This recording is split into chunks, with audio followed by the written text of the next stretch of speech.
Nigel Farage has just detonated a political bombshell that's shaking Britain to its core. In a stunning revelation, he has unveiled a hidden web of council corruption where millions of taxpayer pounds have vanished into fake jobs, secret deals, and luxury perks. While communities crumble, bins overflow, and care homes shut down, local officials have been living like royalty. But here's the twist. Farage has proof, names, documents, contracts, and what he's about to reveal could destroy careers, bring down councils, and send shockwaves through Parliament. This isn't just another scandal. This is the beginning of a national uprising. And Keir Starmer, he's running out of time. Nigel Farage has just delivered what many are calling the most explosive exposé of the year, an ironclad revelation that uncovers massive corruption embedded deep within local councils across the UK. In a chilling press conference, Farage laid out how taxpayer money, your money, is being used not for schools, not for healthcare, and not for improving communities, but to enrich a hidden network of bureaucrats, consultants, and cronies. The evidence he brought forward was damning. Hundreds of pages of leaked documents, shady contracts, and insider testimony, all pointing to one brutal truth. This country's councils have become breeding grounds for unchecked power and corruption. According to Farage, it all began when a whistleblower from inside a major urban council handed over classified files showing tens of millions of pounds being quietly siphoned into obscure consultancy deals. These contracts, supposedly for community outreach, diversity training, or digital transformation, were signed off without proper oversight. When Farage's team dug deeper, they found that many of these companies didn't even exist on Companies House, or were set up just weeks before the contracts were awarded. And who signed them off? Senior council executives with links to political parties and private firms, some of whom are now mysteriously unavailable for comment. But it doesn't stop there. One of the most shocking discoveries involved a so-called green housing project meant to provide eco-friendly homes for vulnerable families. On paper, over 28 million was allocated. In reality, the project was nothing but a ghost. No homes were built, no families were housed, but the funds. They vanished into a web of subcontractors and shell companies, some linked to former council employees. Farage held up the evidence live on air, slamming it down as proof that the people in charge are treating the public like fools. Even more alarming was the revelation that while public services were being cut, libraries shut down, bin collections reduced, social workers furloughed, some council officials were raking in bonuses of up to $120,000, along with chauffeur-driven cars, luxury retreats in the Cotswolds, and even expense accounts that covered private dinners at five-star hotels. Farage asked one simple question: how did we get here? The answer, he claims, lies in the political silence that's allowed this to go unchecked for years. Where is the outrage from the so-called leader of the opposition? He demanded. Where is Keir Starmer while this theft is happening? In broad daylight? The silence from Labour has been deafening. Not one senior Labour MP has issued a statement condemning the councils involved, even when they're run by Labour majorities. It's as if the corruption is being protected, not prosecuted. In communities across Britain, Birmingham, Leeds, Manchester and London, ordinary people are now starting to come forward with their own horror stories. Residents who've been waiting years for housing, parents whose children are in failing schools, and elderly citizens who've seen their local care centres closed, all while council bosses enjoy $100 bottles of wine on the taxpayer's tab. The anger is rising, the betrayal is personal, and Farage is capitalising on that momentum by calling for a full-scale public inquiry, backed by a forensic audit of all council spending over the last decade. As this scandal unfolds, Farage has vowed to name every person involved, from the local bureaucrats to the political protectors at the top. He's challenged Starmer directly, demanding that the Labour leader publicly denounce the corruption and support an investigation, or risk being seen as complicit. So far, Starmer has chosen silence, a move that has only fueled suspicion amongst voters who feel abandoned by those who promise change. The tremors from Nigel Farage's shocking exposé of council corruption are now reverberating across the entire political landscape of the United Kingdom. What began as a targeted revelation of financial misconduct within local councils has swiftly evolved into a full-scale political crisis, one that is now ensnaring national leaders, legacy parties, and bureaucratic institutions alike. As the ITT's scale of the corruption becomes clearer and public outrage intensifies, Britain's ruling elite finds itself cornered. The public is no longer asking if there is corruption. They are demanding to know who allowed it, how deep it goes, and why it was covered up for so long.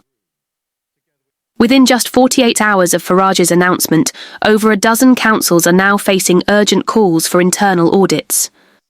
Local newspapers are publishing damning new reports almost hourly, with whistleblowers emerging from multiple districts to validate Farage's claims. One such whistleblower from a major London borough confessed that fraudulent contractor schemes were standard operating procedure for years, contracts awarded to friends and relatives of council members, with no public bidding and no oversight.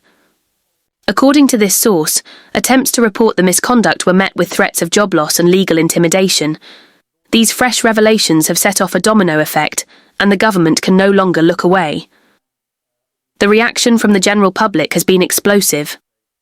Across Britain, citizens have taken to social media to share personal stories of how these corrupt practices have affected them directly. In East Birmingham, a group of mothers organised a spontaneous protest outside their town hall after discovering that funds allocated for after-school youth programmes had been diverted to pay for council consultant salaries. In Bradford, pensioners stood in the rain with hand-painted signs demanding answers after their community centre was shuttered, due to budget cuts, while council leaders signed off on lavish international trips under the guise of climate partnerships. Videos of these local uprisings are going viral, racking up millions of views within hours, fueling a grassroots movement that's growing by the minute. What makes this crisis particularly volatile is the eerie silence from Keir Starmer and the Labour frontbench. Despite mounting evidence that many of the councils involved are under Labour control, Starmer has refused to issue a formal statement. This absence of leadership has not gone unnoticed. Commentators across the political spectrum are now accusing the Labour leader of turning a blind eye to protect his party's local power base. Some analysts believe Starmer's silence is a strategic attempt to contain the damage, but that silence may prove fatal. Voters are not just disillusioned, they are furious. In recent polling released after Farage's revelations, Labour's lead has dropped by 5 points overnight, with Reform UK surging in marginal constituencies. Behind the scenes, Labour MPs are reportedly in chaos. Leaked WhatsApp messages obtained by political reporters show internal divisions exploding into open hostility. Some MPs are begging Starmer to condemn the councils involved and distance the party from the scandal. Others warn that doing so would be political suicide, as it would implicate Labour-run councils and potentially expose further wrongdoing. Either way, the damage is done. The public now sees a party paralysed by its own complicity, too weak to lead, too afraid to confront the truth. Meanwhile, Prime Minister Rishi Sunak's government is not faring much better, though the Conservative leadership has issued generic alt calls for transparency and accountability. They too are deeply implicated. Several of the councils under investigation have operated under joint Conservative Liberal Democrat governance. In some cases, Tory council leaders personally approved contracts that are now under legal review. This bipartisan rot has enraged voters even further. To them, this isn't a Labour or Conservative problem. It's a political class problem, an establishment problem, a betrayal by those entrusted to serve the people. Nigel Farage has seized this moment with remarkable precision.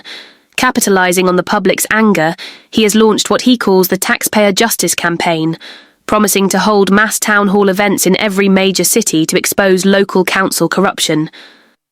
These events are already drawing thousands of attendees. Videos of Farage reading out council salaries, contract kickbacks, and taxpayer-funded luxury perks to packed halls have taken over social media. He's not just presenting facts, he's naming names, he's showing receipts, and he's challenging the public to take their country back from what he calls the corrupt ruling clique. In Parliament, several backbench MPs, both Tory and Labour, have begun breaking ranks, calling for an emergency debate on local government corruption. Some are even preparing to defect. Political insiders say this could be the moment that breaks the back of the two-party system, especially if the electorate continues shifting toward independent and reformist voices. The fear now gripping Westminster is palpable. No one knows who might be exposed next. As political institutions scramble to contain the fallout, one fact is becoming undeniable. The British public is awakening to the deep corruption that has festered within its governing systems for far too long. What once would have been buried in bureaucratic red tape is now front-page news, and with Farage driving the narrative, refusing to be silenced, the establishment's usual tricks, gaslighting, delay tactics, shifting blame, are no longer working. The country stands at a crossroads. On one side is a political elite desperately trying to patch the cracks in its crumbling facade. On the other is a surging public movement demanding truth, justice, and accountability. As pressure mounts, the key question remains: will this scandal lead to real change, or will those in power find a way to silence the storm once again? One thing is certain: Nigel Farage has lit a fire, and Britain will never be the same. As the council corruption scandal tightens its grip on Britain's political consciousness, the fallout is now accelerating what many are calling the Great Realignment of UK politics. Nigel Farage, once dismissed by the establishment as a fringe firebrand, now finds himself at the epicentre of a seismic national shift. The scale and speed of public defection from the traditional parties, especially Labour and the Conservatives, is unlike anything seen in decades. Constituencies long considered safe are becoming political battlegrounds, and career politicians are beginning to panic. With his every appearance, Farage is no longer just exposing corruption. He is dismantling the credibility of an entire political system built on mutual back-scratching and selective amnesia. The core message driving this transformation is simple, but powerful. The political elite have abandoned the people, and in turn, the people are now abandoning the political elite. From Yorkshire to Essex, from Glasgow to Cardiff, working-class voters who once loyally supported Labour are flocking to Reform UK in droves. Many of them see Farage not as a politician, but as a crusader, a man who says what they think, who exposes what they already suspected, and who, crucially, seems willing to confront the system rather than preserve it. In the Midlands, a local lorry driver put it plainly: "I used to vote Labour because they were for the workers. Now they're for themselves. Farage is the only one who's angry for us." Polls are now reflecting what the political class desperately hoped was just noise.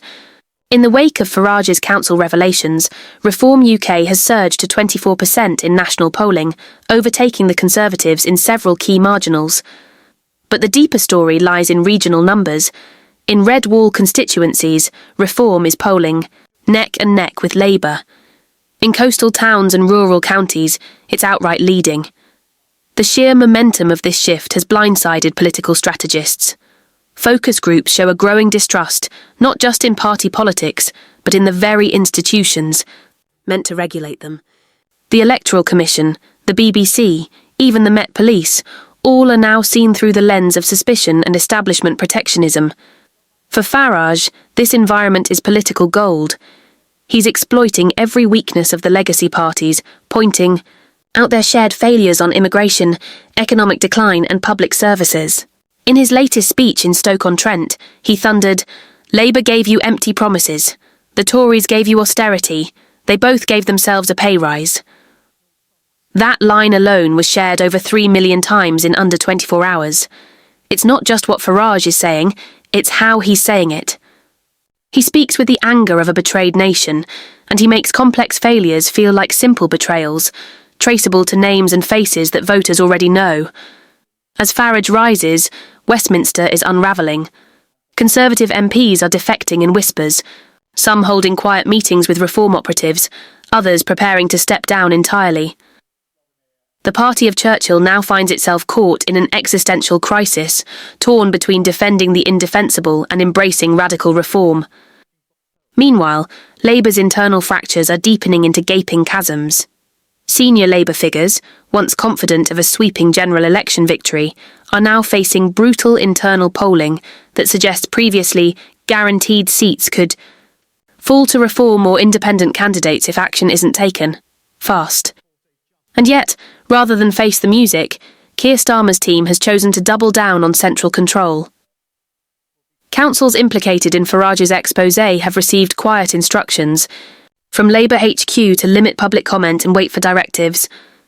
This strategy has only amplified public suspicion. Leaked memos show Starmer's office more focused on damage control than public accountability.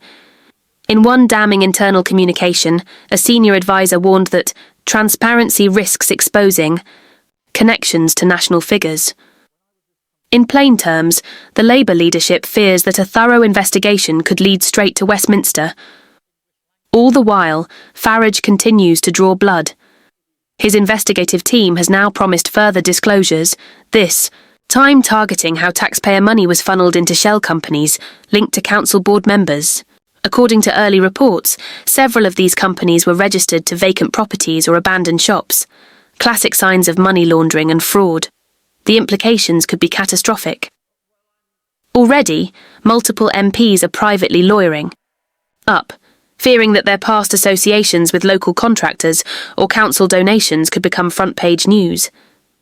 If these links are proven, it won't just be political careers that end, it will be reputations, legacies, and possibly even freedom that's lost. The national media, initially slow to react, is now fully engaged. Documentaries, exposés, and fiery panel debates have taken over primetime television. Channel 4 recently aired a scathing special titled The Council Cartel, directly inspired by Farage's findings, featuring hidden camera footage and testimonies from disillusioned council workers. Even the BBC, often criticised for establishment bias, was forced to host a contentious roundtable where Farage clashed with former ministers in a moment that has since gone viral. One panellist remarked, "This man is not just leading a party, he's leading an inquest into Britain's soul." And what of the voters? They are no longer passive observers. Online petitions demanding criminal investigations into specific councils have gained hundreds of thousands of signatures. Crowds are showing up to council meetings in record numbers, shouting down evasive answers and demanding resignations. In one fiery town hall meeting in Croydon, a single mother stood up and asked the room, "If they can't explain where our money's gone, why are we still paying council tax?"